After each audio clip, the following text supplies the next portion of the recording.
Hi, and welcome to TV My Husband Hates. I'm Cat Sims. And I'm Reagan Kempton. And we are reality TV addicts? Addicts, aficionados? Ooh, I like that.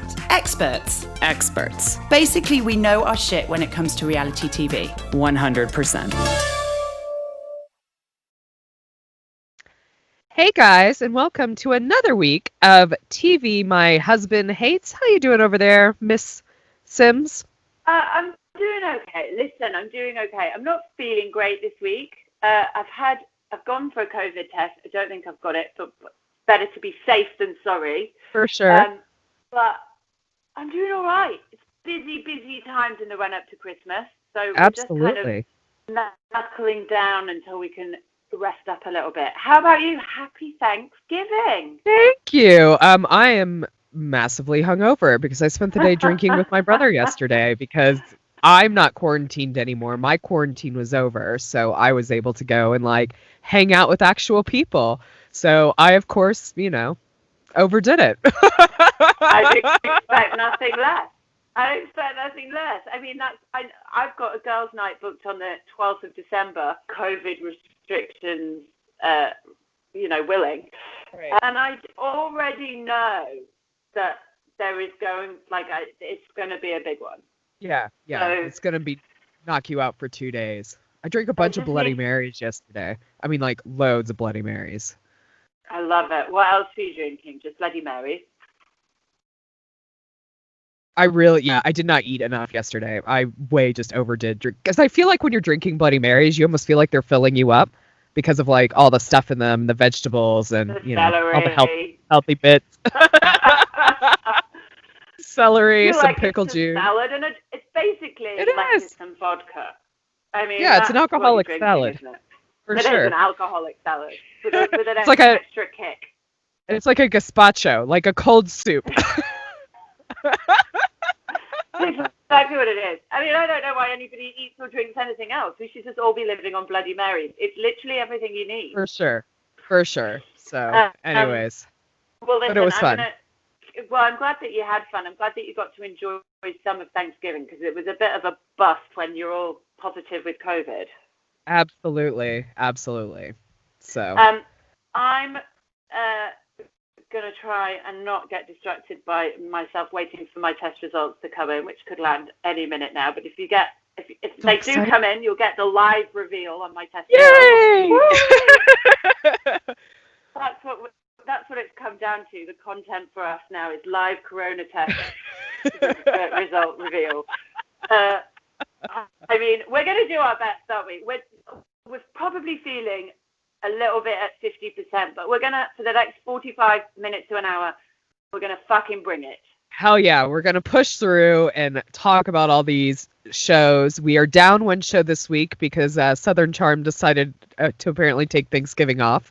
So we don't have them on this week, but they'll be back next week. So well, and also they're all quite split up at the moment, aren't they? Because coronavirus, they are in lockdown. So I imagine that they don't have quite the content that they've had in previous seasons as well. So it's probably a good idea for them to take a week off. Also helped me manage time-wise. I'm always happy to have 4 shows rather than 5 or 6. For sure.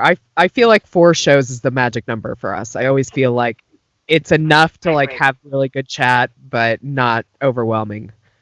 Also, listen, don't dive shock, Reagan. You're about to pick yourself up off the chair. But at the beginning of the show, I've remembered, if you can rate and review it, that would be really great. Normally we leave it right to the end where probably most people are like, fuck this, I'm over it. They don't even listen to it. But we managed to get it in first now, so that rate and review, it makes a huge difference. So please do that. Also, apologies, there is no post bag this week because I think both of us have been absolutely slammed. It's been Thanksgiving. You're still recovering from COVID. I've been slammed, so there's no post box, which I guess is on brand for us. We are a little bit lackadaisical, chaotic, haphazard. It's totally on brand for us. We'll do it next week. We will.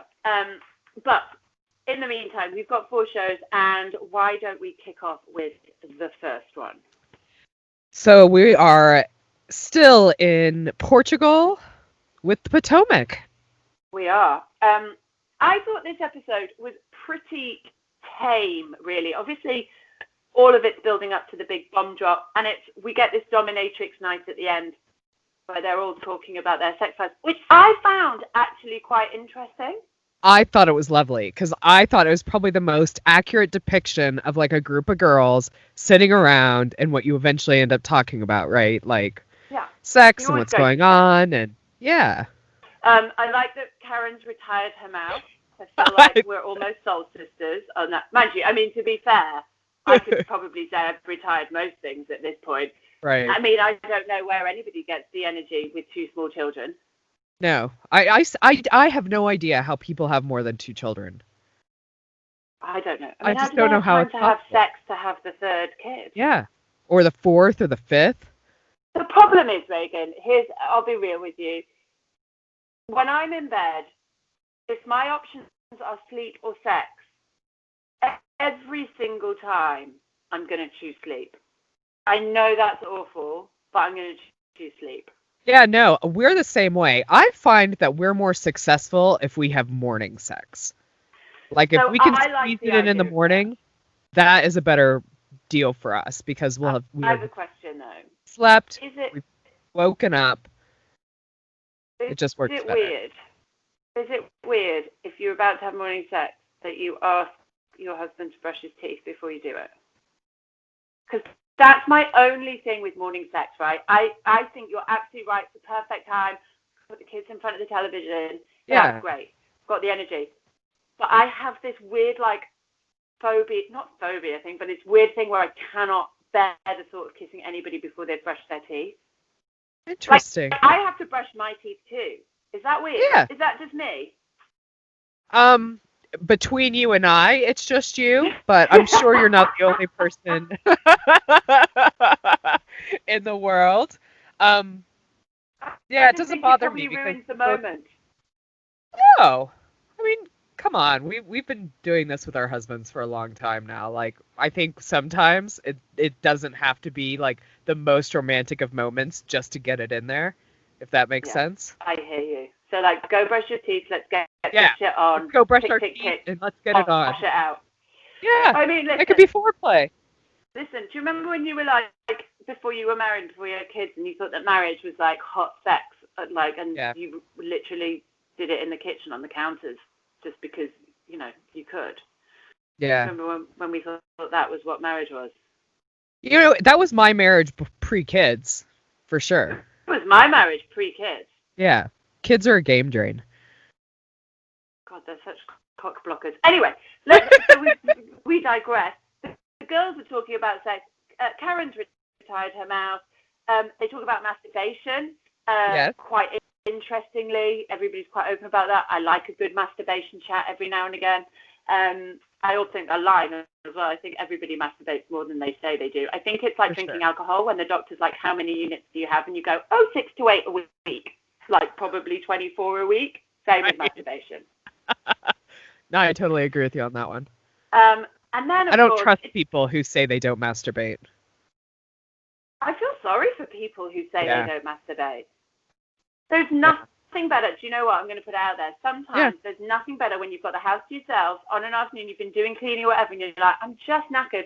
You're like, do you know what? I'm going to go up and have a wank. Just 20 minutes to my goddamn self doing whatever the hell I like before the kids come home. That is not a terrible thing. Not at all. It's an afternoon delights are incredible. It is, and it's self-care. That's what it is self-care. For sure. Self-care. So if you're not masturbating in the afternoon when your kids are at school and you've got a hot minute, then try it. Highly recommended. Absolutely. But throughout the whole episode, obviously, all we're waiting for is Ashley to drop the bomb, and she chooses Dominatrix Night to do it. Yep, just when they're all getting along, having a lovely evening. Bam! The character assassination bomb is dropped. I think... Go on. You go. I think Wendy 100% calls it correct and calls it out perfectly, where she's just like, look, all you're doing is assassinating her character. Like, everybody could understand if she wrote a statement for Monique about her. That everybody gets, everybody's fine with. But this statement is literally only designed to hurt somebody. And, I feel like Ashley's pretty straightforward with doing it out of spite. That's the only reason she's done this. I 100% agree, and I'm shocked that Ashley, I think she is sort of so blinded by this kind of need to exact revenge that she genuinely doesn't see how obvious this looks. She genuinely believes that the I'm supporting Monique line will work. But also, and I know that this isn't a statement about what actually happened that night, but I do think it's ironic that the one person who didn't see what happened that night, i.e. who doesn't have any idea about whose character was at fault in that particular instance, is the one who is now being called upon to write this statement, because even if it's not about that event, you would have wanted to see that event before you start really committing to one side or the other. And it's so disappointing to see Ashley make that decision, because she's a smart cookie and I like her. Yeah, that's why I feel like, and I think we talked about this last week, I feel that Monique must have something on Michael that they never released about kind of last year's shenanigans. And I think that's why Ashley is just blindly supporting without knowing all the facts. Like that, there has to be something. Maybe this is such a trigger for Ashley in terms of something that Candace has done. She just wants to see the wood for the trees. I don't know what it is, but it is out of character for Ashley, because she's normally quite empathetic and balanced and able to see every side of the story, but not in this case. And I'm still 100% Candace on this. Like, I know she's behaved badly in the past, but it has to be based on what happened that night. And that night, Monique was absolutely wrong. I totally agree. And I don't, again, like, I feel like this is very similar to like the Denise Richards Brandy gate that happened in the Real Housewives of Beverly Hills. Like, I'm genuinely kind of shocked that people see it other ways. Yeah. I don't get it. No, I don't either. And I think what worries me is mostly about Ashley and the way that she's written the statement, is that it's this idea of undermining a particular event by somebody's past behavior. It's a bit like victim shaming, like rape victims, right? It's a bit like saying, well, she deserved it because she slept with loads of guys last year.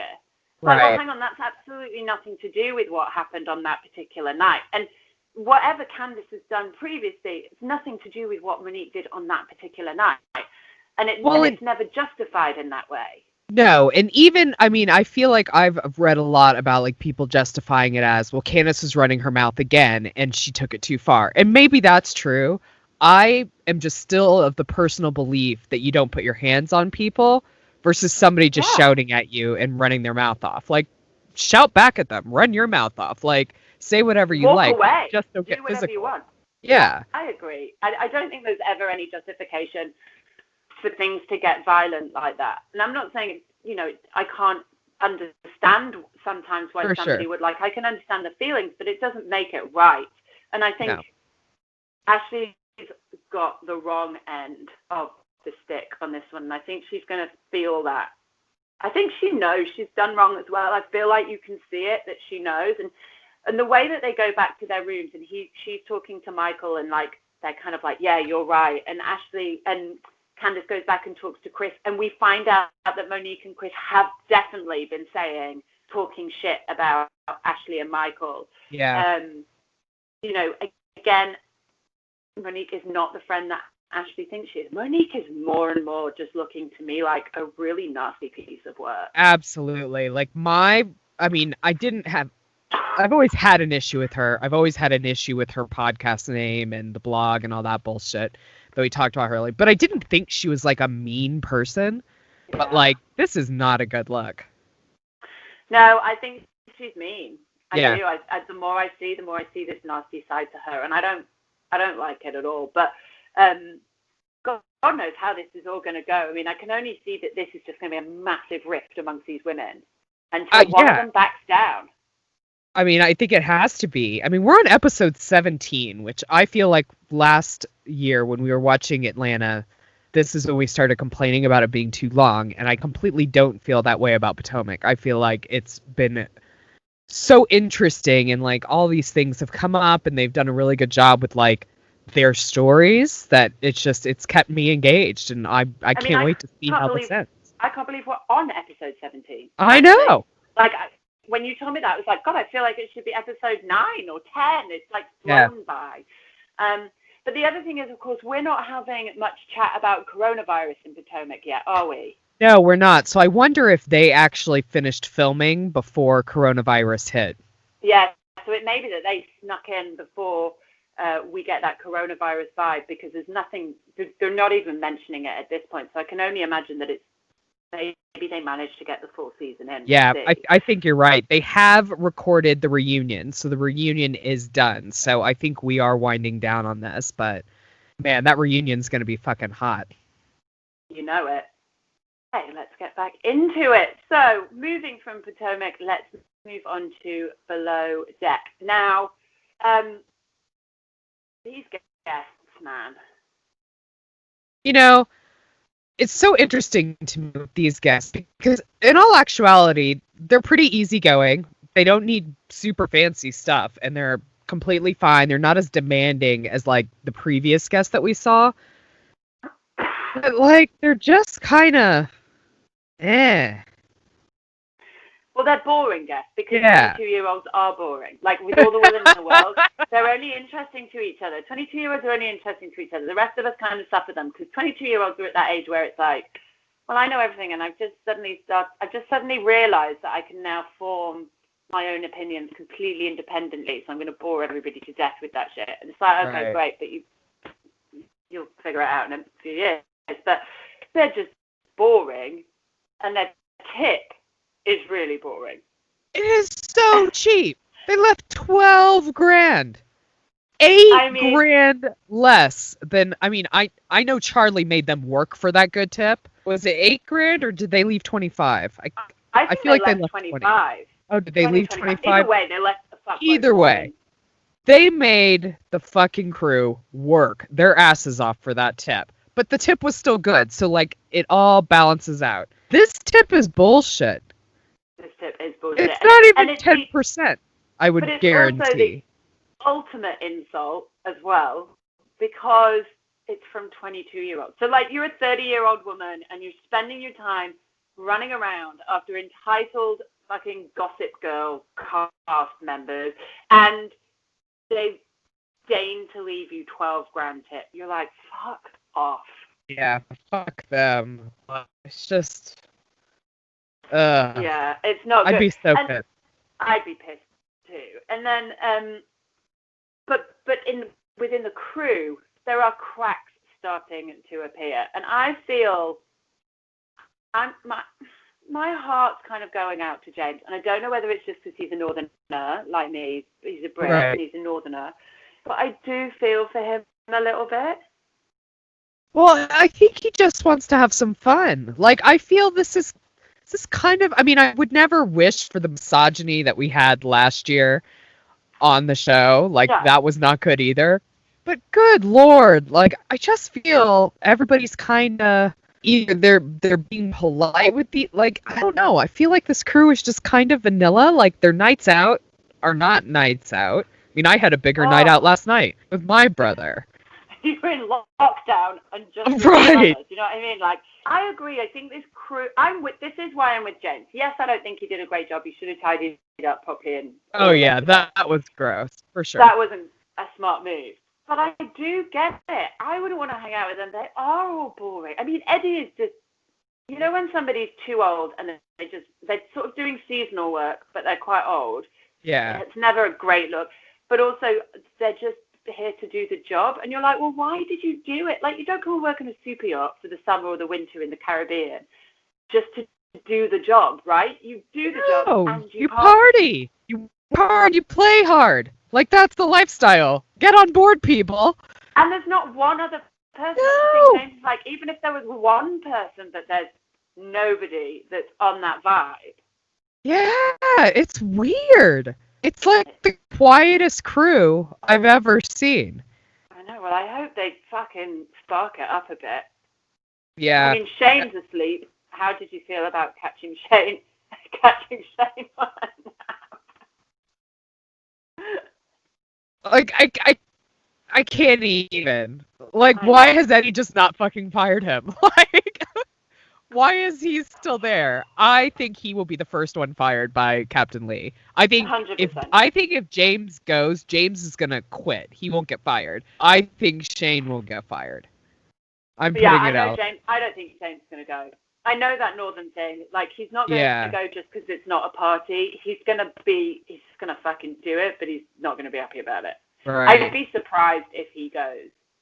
I want there to be somebody else that will party with James. That's who Shane needs too. to be replaced. Even just I have want- beers at night with him. Like, that's all he wants. He just wants to hang out and kick back and fucking let some steam off. I mean, the poor guy. I do feel for him. I do too. I feel like I mean, we're We nearly would have 40, so but I much reckon fun. he would I reckon he'd rather us were on the boat than any of the other people. Hell yeah. We would make awesome guests. I don't know like how we would do working it, but we would make awesome guests. He would at We'd least be have great fun with guests. us. Yeah. We would be great guests. Just putting You know it why out we'd there. be great Below guests? deck people. Yeah, because here's what I would do. Like, we were having this chat pre-production. We would ditch the beach party, the beach picnic, right? Because Yeah. it never works. It's always a ball ache. It's just shit. I'd be like, listen, take me in that little speedboat. I mean, imagine turning up to like a fancy beach club in your speedboat. Take me to the Amazing. speedboat, to my beach club. Give me a VIP table. You guys go back, have a swim, play with the water sports games. That's what I want you to do. And then come and get me at 5. I'll be hammered, Yeah. but we'll have fun. Like, that's what. And that's we'll the do a best late I've been. dinner so we could take a nap after the beach club and then get ready for dinner. But once we're done with dinner, just leave us some bottles and we'll sort ourselves out. Like, you don't have to stay up till 3. No. I don't want people. I don't want. For I want don't of a better want word, people in my staff business. staying up with me while we get silly playing like ridiculous games and Yeah. dancing. Do you know what I mean? I don't there's want people to always see that. somebody on anchor watch, so if some emergency happened, there would be somebody there, but not like up in your shit. Yeah, I want people up in my shit. So when are we going on the yacht then? When can we make this Maybe happen? that'll be 40th birthdays. Do Oh, super yachts have to like? I wonder what the super yacht rules are for like coronavirus, because technically you're kind of quarantined on the boat. I wonder think it's okay. Hmm. I mean, you're looking at me as if it's a possibility, Reagan. I don't know whether you've got like a spare 150, 200 grand to drop on a yacht, super yacht for our 40th next year. No, probably not.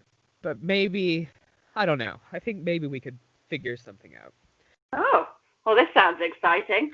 Let's talk more. I've just put it in my diary, by the way. Reagan's taking me on a super yacht, July. Maybe for our 80th birthdays and not our 40th birthdays. Oh, God. I You feel say that, and I was like, sometimes.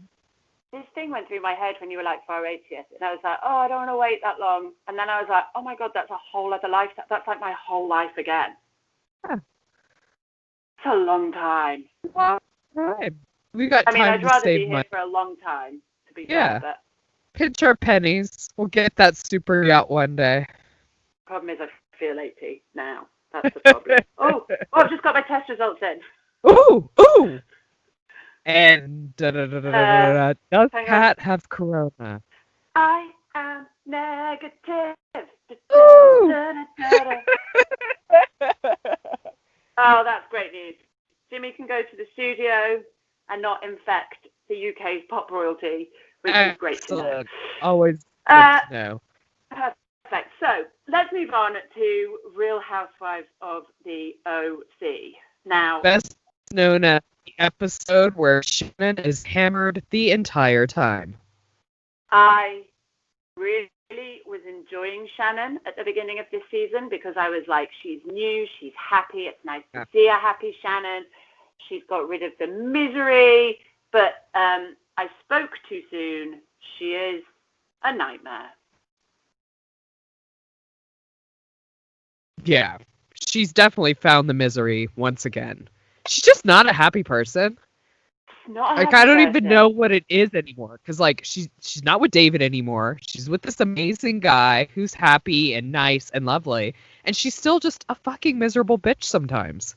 She is so deeply insecure. It's like she vibrates with it. Like, Yeah. that's how it feels.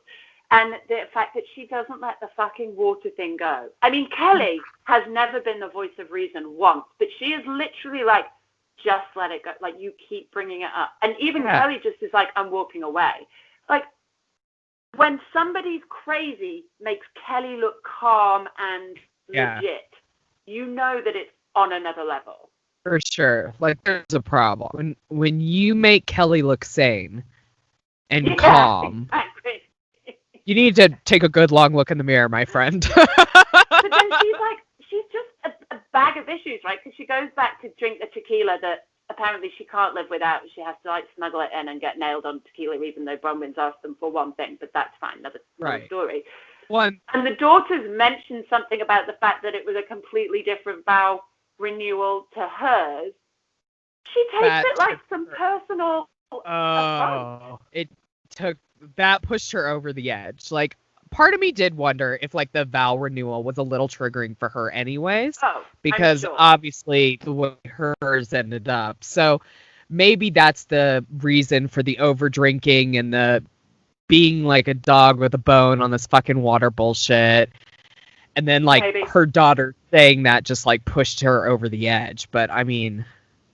You know what? When you put it like that... Yeah.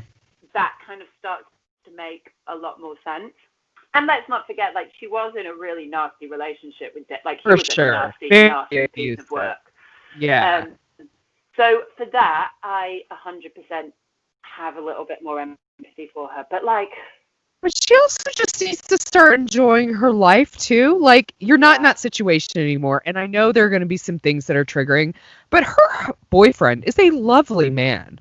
Like, just the way he kind of looks after her. And he just does all the things that we never saw David do. So part of me is like, let yourself fucking be happy in this relationship. Yeah, babe. Trust the process. That's what I want to say to her. Is like, just trust the process. Just go with it. But speaking of other marital problems, we've got Elizabeth. I found this so interesting. Like, her and her divorce and the effect that it's having on her and the way that she's managing it and it's fascinating. Yeah. She's 100% lying about sleeping with her husband, though. And I think we were talking about this in our pre-production meeting. And Kat brought up something that I think is pretty spot on. Well, I was saying that, sorry, you caught me in the middle of a massive yawn. Sorry. I draw it out, but the yawn just kept going. If you're watching this on YouTube, then you're seeing everything that goes on. And neither of us have got any makeup on. Like, Reagan looks hands down better than I do, but we're here for it. But we're knackered. But what I said was, I think absolutely she's lying. I think that the divorce, because she's not technically divorced yet, anything would technically count as adultery if she was to have sex with somebody. So I genuinely think that she cannot let anybody on a legal basis know that she's sleeping with anybody else, because it would work against her in the divorce and she wouldn't be able to get the settlement that she wants. But I think it's interesting when I think about the reasons behind this desire for this settlement, because Gina makes a good point. She's like, just fucking walk away. Yeah. Like, it will kill you. And I think Gina's absolutely right. But I think it's too easy to just dismiss her as a gold digger as well. Yeah, I do too. I don't think she's a gold digger. I think she gave up some real stuff for her marriage. And I think ultimately she deserves to be compensated for that. Whether that sounds callous or not, like, she gave up kind of her ability to have children ever in her life. She gave up a lot for this man. And I think when you spend that long giving up those things for one person, like, you deserve to walk being compensated for those. However, I also feel like really she just wants to still be married to him. I don't think she wanted a divorce. No, I think it's really funny. I feel the same way. So going to your point about her deserving to be compensated, I think in this weird world of where this much money is involved, that's kind of, I think you're right. Like, that's the discussion that those people have. But I also think that it's almost like she wants to hurt him a little bit. Like she wants to come out and talk. Like we hear her say, "I want to win," or "I don't want him to win." Well, And I think he she feels cheated so on her, hurt. correct? Yeah. I think Yeah. she feels so hurt and angry that it's not about getting the money in the bank. It's about taking the money from him. For and I sure. think there's two different things.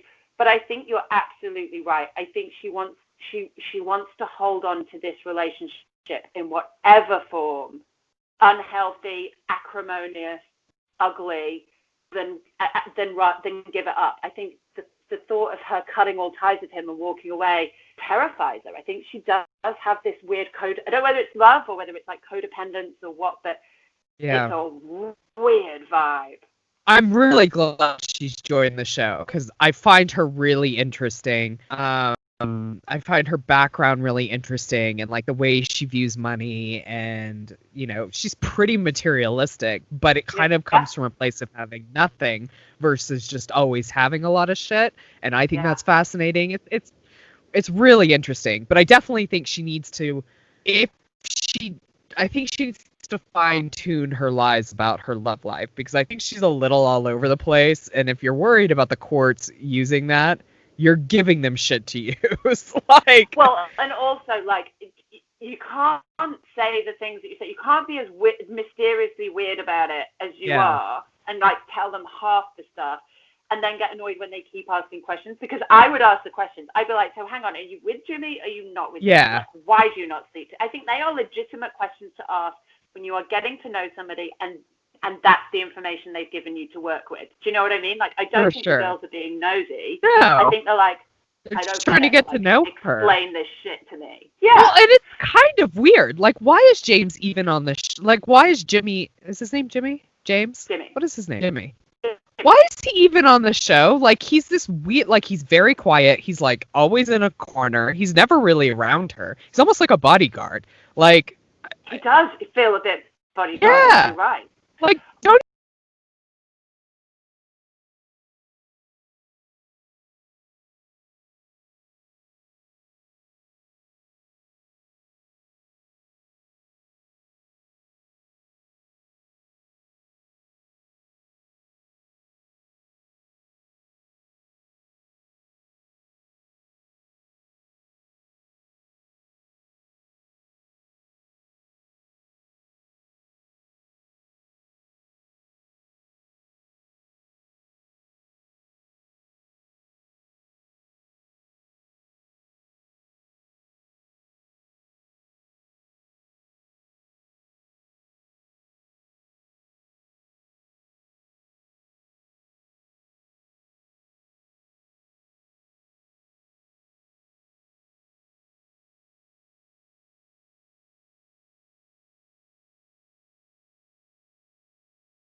Please subscribe, rate, and review TV My Husband Hates wherever you listen to your podcasts. You can also follow us on Facebook and Instagram at TV My Husband Hates and join the Facebook group to keep the conversation going when the podcast ends. If Twitter's your thing, you'll find us at TV Husbands Hate.